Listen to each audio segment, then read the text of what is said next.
Hey guys, happy Tuesday, August 27th, 2019. So it's year two of PTT.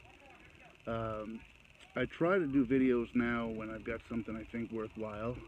And actually, there's a couple of different topics I wanted to talk on today. One of them, though, is going to go way longer than the 15 minutes allotted. But I think it's really important. This might be one of the more important videos I feel I've ever done, if anybody actually takes me up on what I'm about to offer or suggest. So I think I'll save the other one for tomorrow. But I watched a documentary today that I thought was really telling. It is as much an onion as anything I've come across in a long time, with a lot of layers to peel back and a lot of different ways you can take it. One of the things I've always done, pride myself on, is kind of watching things and seeing things and seeing maybe something that's not the intended or the obvious. And like I said, this one particular was really poignant and telling. And I think that I'm going to watch it with my girls, and I'm going to watch it with my little guy. And that's the part I want to get to. It's one of the layers, of peeling back one of the layers of onion, is with my little guy. And normally I say, hey, you should watch this. It involves a documentary called Dirty John. And I really encourage everybody to watch it. If you're a parent, certainly with your children. I think there's lessons that you could teach your girls for sure. But as I said, I'm going to ask you to watch it if you got a boy as well. Kids can watch it with their parents, and it's really telling from that standpoint, as this was a real life story. And then there's things that talk about societal issues, talk about our judicial system a little bit, and it just really leaves you scratching your head. So there's so many different angles to look at this with. But and I'll even give you a spoiler alert. I'm going to tell you a little bit about the ending, but I think it's not going to take away from watching it, and just ask yourself, how do we get to that point? How does it happen? What can we do differently as a society? Um, how do we deal with it with our kids and kind of let them know? But so so the story goes about this guy. I don't know, way back in the day, but he was handsome and charming, and he manipulated women, and he was essentially a sociopath. And he became a drug addict to prescription drugs. And the story goes on to show how, control and things like that create bad situations.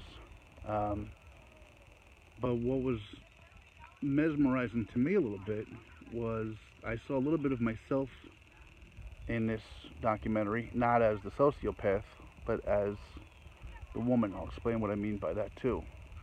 Um, and what I also thought was really amazing and telling is parents seem to think that they have all the answers or can't learn from their children. But gut instinct, sometimes close family members see things that we get blind to see. So, again, I'm not sure how far I'm going to get into this video. It's a documentary called Dirty John, and if you're a woman, you need to watch it. If you're a man, I think you need to watch it and give some understanding.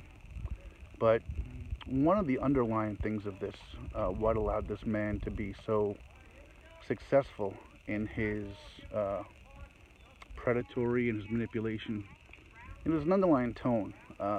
So many of us, and this is where I say I identified some of myself with it, just want to be loved. We just want to be involved in a happy relationship. And, there are a lot of people. And what's funny is, we all think of there's a certain kind of group of person that I think, male or female, that we say, well, of course they're looking to be loved. But this man preyed upon not rich, successful, attractive women. And there's a whole lot of them out there. And you hear the stories all the time about the people that have established themselves. But you know what? The underlying tone to be loved and to be needed and to be wanted exists for a lot of us. There's a group that's going to be hearing this or seeing this that are secure by nature. And those people aren't quite going to understand if they were to watch the movie it might be a waste of time for them because they can't see it, they can identify with it. But there's a whole lot of group of folks out there, of which I'm a part of, which I get my satisfaction, I get my happiness from making others happy. Now, having children, it's very easy to dote on those children and to get your love or give your love to them. But there's the adult side of things that you want. You know, people that know my situation or follow my videos know I was involved with Jamie, and she's battled some anxiety issues that have at times pushed me away or driven me away. And maybe it's one of the reasons, frankly, that I you know, part of the reason I went on this walk across the country when I did, because I had changed who I'd become, in part because, you know, you give to somebody and you can't seem to do enough. And yet, at the same time, you know, to her credit, and Jamie I'm talking about now, she's sought the help, she's gotten a lot of the help, she's treated some of the issues, and we're together, and things are really good.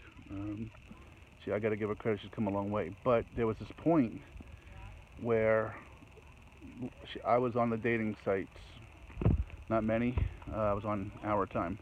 Well, that's where this one woman met this gentleman. But like I said, there are so many levels of this onion to peel back. This guy was a serial abuser.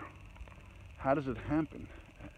He stole medication, prescription drugs from hospitals, but yet he always seemed to fall through that crack in the law. And he had gotten out of prison, I think prison, he served time. Probably should have served a lot more than he did. And 2 days later, he's on this this dating site, and he meets this woman. And within a couple of months, he's saying all the right things and doing all the right things. And her daughters essentially say, hey, you know what, Mom, you need to slow down. But as these manipulators do, they kind of separate you from your family. And of course, you know, what's the matter? Don't these kids just want you to be happy? Because the kids didn't like him at all. And really crazy how it turned violent, or the threats. And this woman actually bought a house, you know, in Nevada to kind of tell him, you need to get away and take care of the house for us, so that she could try to get away. She could try to get away from them. That's how it had turned. But one of the telling points is this guy showed up back in California where she lived. And one of the things that really amazed me on the story was she went to 4 different police stations. 4 different police stations to say, look, this guy is a bad guy and he's after us, and something pretty crazy is going to go down. I just fear for it. And she said not one police station could help her. Not one could help her legally. In fact, a couple of them, she said, seemed annoyed by her request, by her presence. So, you know, again, another level of peeling back the onion. I'm a dad, you know. What do I do if my daughters get involved in a situation like this? Who do they turn to? You know, we want to do things right. We want to do things legal. And what the hell do they do? So, I don't know if I mentioned it earlier. I meant to, but I get sidetracked. I want to watch this with my son as well. And I'll tell you why. And I'm going to use a sexual term to just show something that somebody I knew in my lifetime. And I know my friend Miss Thelma, who loves my videos but hates when I curse. I'm giving everybody a forewarning that I'm going to use a sexual term that if you're watching with kids or you share it or recommend it with kids, I apologize, but it's life. You know, it's reality, and I try to be real. So, you know, one of the things, years ago, I met a guy. We were roommates. He was in his young 40s. And I remember, but the point is, it's how people look at things. And I sat there and shook my head incredulously when he told me this stuff, but it is what it is. So when I got divorced, I became, you know, regular at a local, you know, restaurant, and had a lot of fun there, and have lunch and a couple drinks and head home. And I met this gentleman, I won't use his name, but he was 43, I remember one night he's like, hey, let's go out to, I said, so I have my little local place that I like to go to. There's no pressure, there's no hookups, there's no dating site, that's not what it's about. But he's like, no, let's go here first, let's go to the club, let's go to the happening place. And all he did was look and check out every attractive 25-year-old. And that's who he was interested in. And I said, bud, you're 43, you're bald, you're not who you think you are. But that's who he was going out and trying to impress or entice. So you got to stay in your own lane. So we went back to my little local place, and I introduced him to essentially the barfly, the sure thing, I guess. Just make him happy and say, I didn't get involved in that particular place because it was where I like to hang out. And the minute you get involved with somebody, you become that person, whatever. So I introduced them, and they went on a date a week later, maybe sometime that weekend. And here's where we use the terminology. So we got back from the date, and again, we were roommates. And I said, how'd it go? And here's what he said, and he wasn't joking. This was his perspective and his mindset, and this is what I fear for my own daughters and what they go with, and when men get trashed. But anyway, he said, what a bitch. I spent $18 on dinner for her. She wouldn't even give me a blowjob, and I sat there, and to me, being a fairly sane, rational thinker, says, what makes you think that you deserve, I said it to myself, what makes you think that you deserve that? It's got nothing to do with just because you took somebody out that they owe you this. But that was his mindset. He was actually mad that she didn't put out for him when he went to the good graces of spending $18 on an entree for her at a local restaurant, So I apologize, I'm moving. There's a ball game going on over here, and I'm trying not to get the background noise.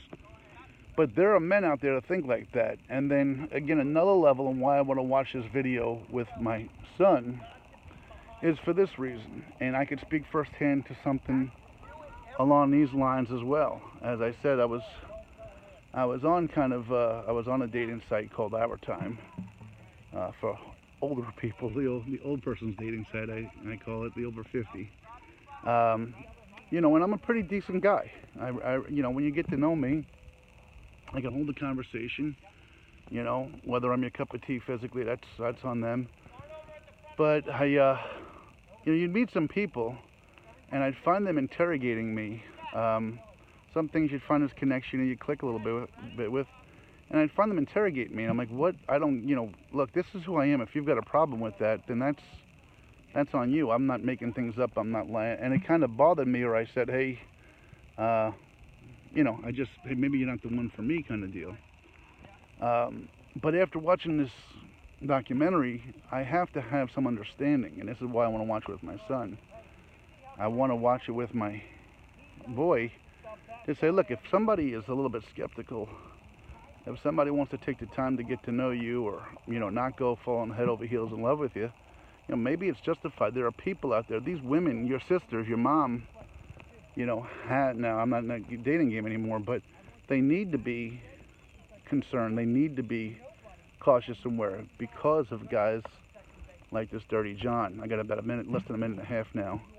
So let me wrap up something else about this thing that really blew me away and talk about sort of like fate. So eventually this guy, Dirty John, or John, comes back to California, and he's he's out of his mind, and he's going to make somebody pay. And he wants to hurt this woman that, had the audacity to find out about his aliases and past and addictions and criminal background and want to leave him. She had the audacity to want to leave him. Well, he goes and attacks one of her daughters in broad daylight. He's got his car open, a trunk open. She's 5'2", she's 22 years old, and he starts to attack her with her knife in a parking lot. And there was a witness that saw it. They heard her screams, they saw her kicking, and he starts to want to wail down and stab her, and I've got him run out of time. And this young lady, somehow, he drops the knife, and she picks it, and it happens to ironically fall next to you. Talk about fate and life and how it, and she picks up and starts wailing on him and stabbing him back.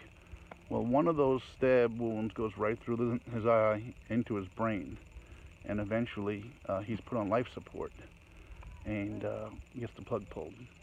That little girl could have been just as unlucky as he is. I'm running out of time, gotta go, love you guys.